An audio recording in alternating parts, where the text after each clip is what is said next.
Hello friends, mystic insights clips देखते रहिए to make yourself strong spiritually, physically, mentally and socially, and subscribe the channel to get more updates.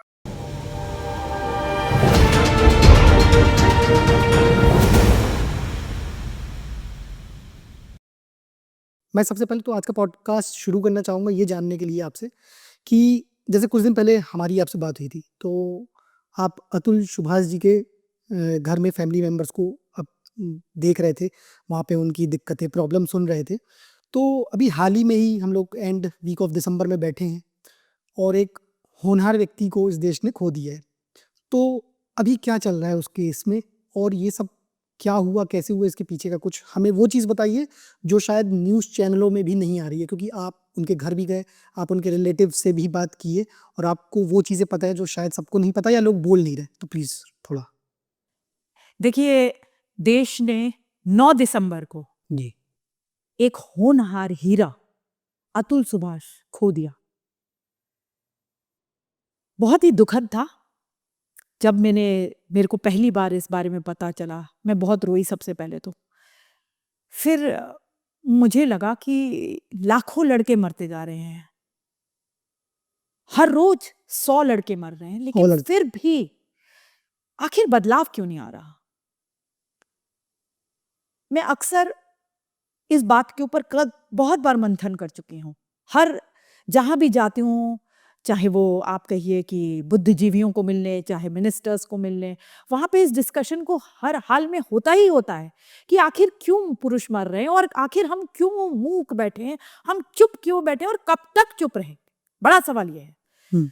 Atul Subhash ji, इस दिन जब मैंने उसका suicide note पढ़ा तो आंखों से आंसू थम ही नहीं रहे थे कि उसने बहुत सी ऐसी बातों का जिक्र किया। और उस दिन जब मैंने पढ़ा तब मैं सक्रिय हुई, तब मैंने ट्वीट्स तो करी, लेकिन फिर मैंने अपना मन बनाया कि नहीं, मुझे तो फैमिली से मिलना पड़ेगा। और ये पहली बार नहीं है, मैं अक्सर जो वहाँ पे लड़के के साथ कुछ गलत होने से पहले भी और गलत होने के बाद भी उनकी फैमिली से मिलती रहती हूँ, ये मेरा रूटीन का काम है। तो मैं समस्तीपुर गई अतुल के घर। उनके भाई साहब विकास मोदी, उनकी माताजी अंजू मोदी, उनके पापा पवन मोदी जी, इन सब से मुलाकात की। पिताजी और माताजी को रोता देख करके जैसे ही मैं गई, उनका फूट फूट कर रोना देखा नहीं जा रहा था। बहुत ही ज़्यादा बहुत ही ज़्यादा दुख से ग्रसित है पूरा परिवार।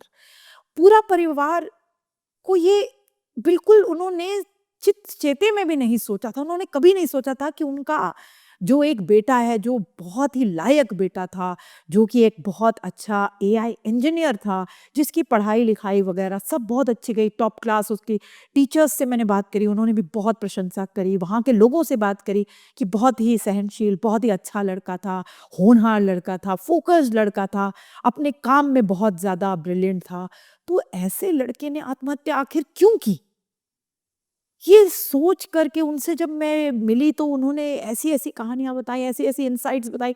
उनकी बुआ जी, मासी, मामा, सब लोग इतने ग्राउंड से जुड़े हुए लोग थे। इतने सीधे-साधे, बिल्कुल अपने काम-धंधे में सुबह से शाम लगने वाले, जिनको कोई चालाकी, बदमाशी कुछ नहीं आती, बिल्कुल सीधे-साधे लोग। लड़का भी उसी जैसा परिवार होगा, बेटा भी वैसा ही होगा।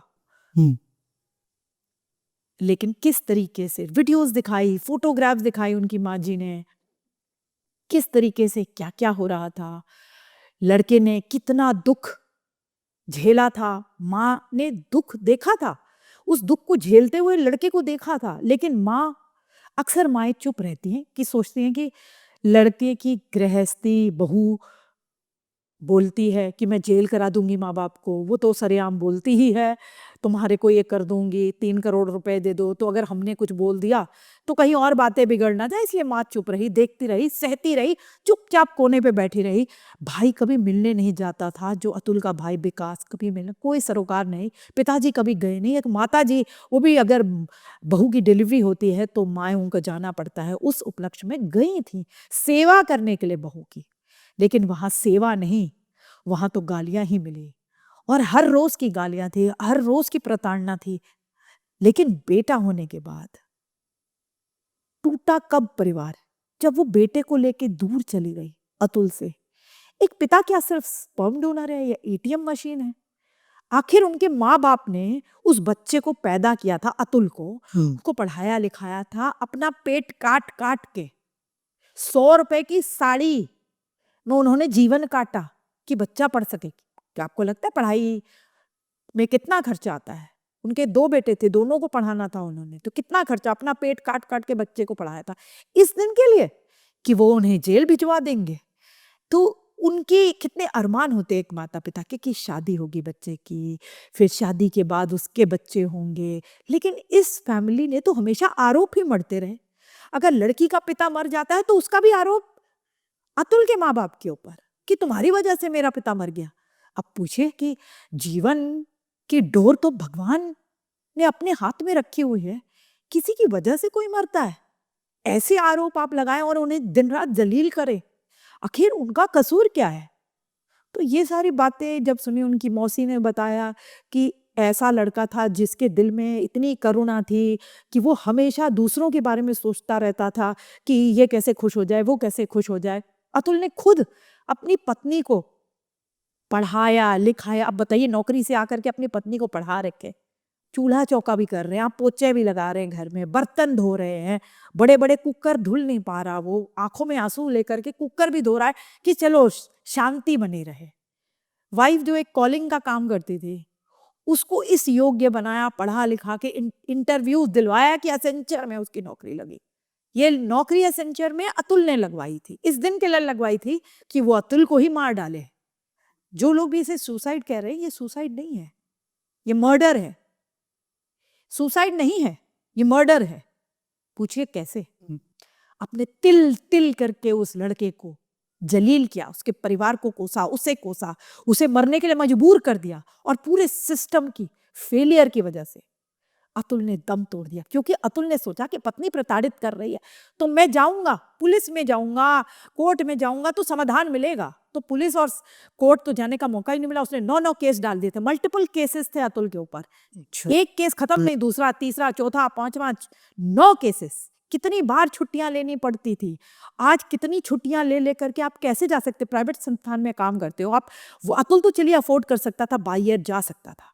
क्या आम लड़के बाहर जाते हैं? वो तो गाड़ी से जाते हैं, ट्रेन से। ट्रेन की टिकट नहीं मिलती, ट्रेन की टिकट तत्काल में मिल भी जाए तो महंगी मिलती है, फिर ट्रेन का सफ़र कितना लंबा होता है, फिर ट्रेनें लेट कितनी होती हैं, कितनी समस्याएं हैं लड़कों के साथ। लेकिन हमने कभी इन समस्याओं को सुनना ही नहीं है। बस कोर्ट की डेट में आपने जाना, अगर लड़की ना आए कोर्ट की डेट में तो कोई दिक्कत नहीं, लेकिन लड़के का मैंडेटरी होता है कोर्ट की डेट में जाना। यहाँ तक कि पुलिस की डेट में भी जाना, बहुत पुलिस जब बुलाए तब भी जाना होता है, क्योंकि उसको इतना डरा दिया जाता है, इतना धमका दिया जाता है। तो उस परिवार ने तो सिर्फ और सिर्फ हाथ जोड़ जोड़ के एक ही बात कही, बेटा हमें इंसाफ दिला दो, बेटा हमें इंसाफ दिला दो। कम से कम तुम आई हो यहाँ पे, हमारी जो दुख में कोई खड़ा तो हुआ। हमें तो इस चीज़ का लग रहा था कि कोई हमारे दुख में शामिल ही नहीं हो रहा। सिर्फ ये मीडिया वाले आते हैं, हमारी बाइट लेके चले जाते हैं, मीडिया वाले आते हैं, बाकायदा हमारी बाइट लगवा देते हैं, लेकिन कोई आता नहीं। संवेदनाएं नहीं है क्या किसी को? देश में बात तो बहुत हो रही है क्योंकि वीडियो बहुत वायरल हो रहा है, ये तो सबको पता, बच्चे बच्चे को पता है कि वीडियो वायरल हो रहा है। और वीडियो क्यों वायरल हो रहा है?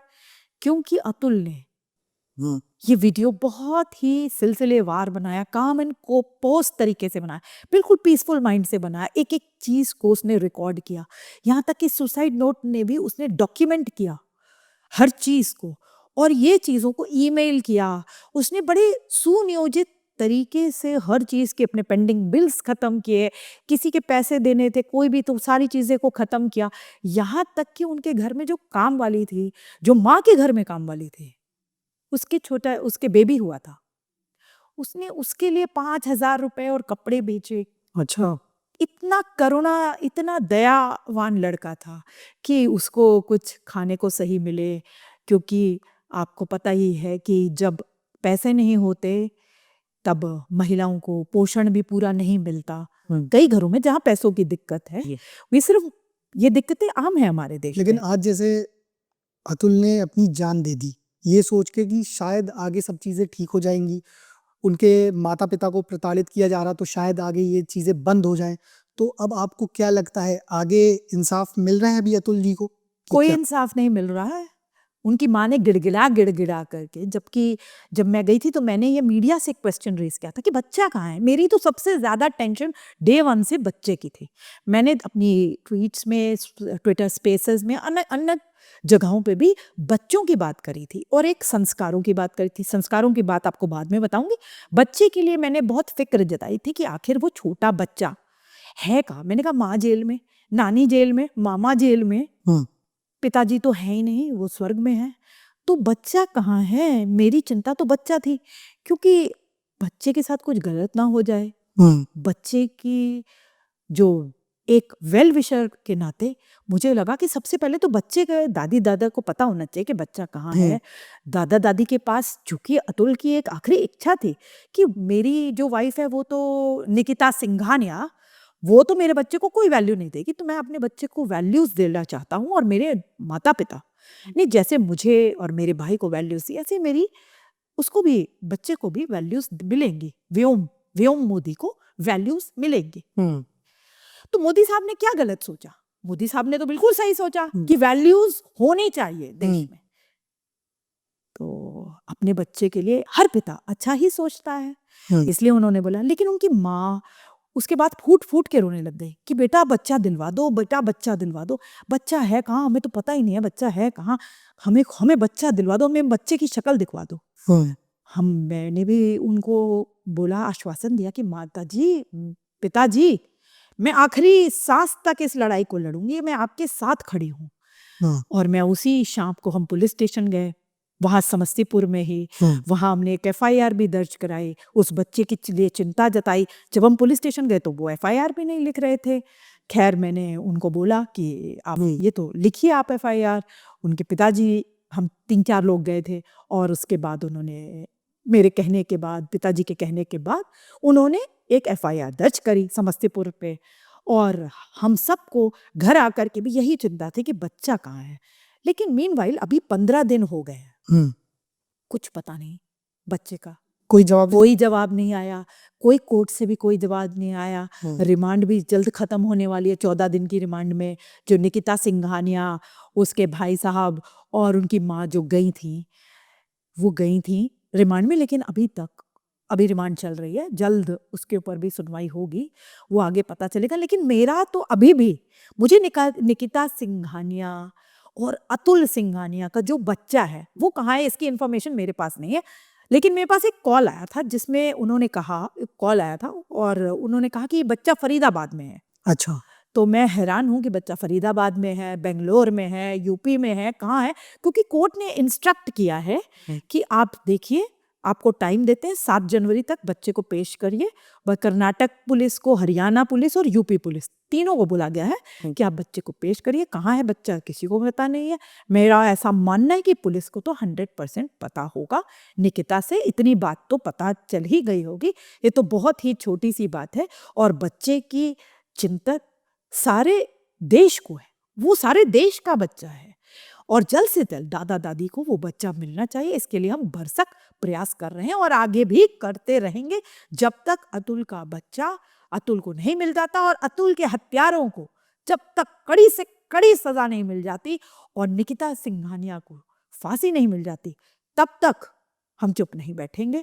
और अतुल ने अपनी वीडियो में ख़ास तौर से ये कहा था कि जब तक मेरे हैरेसर्स को, जिसमें कि वो कोर्ट की जज साहिबा भी हैं, जिन्होंने हैरेस किया था अतुल को, जिन्होंने सामने से जो पैसे माँगे और भी जितनी हैरेसमेंट अतुल की, अतुल ने जब बताया एनसीआरबी डेटा, जो कि मैं आपको बताऊँगी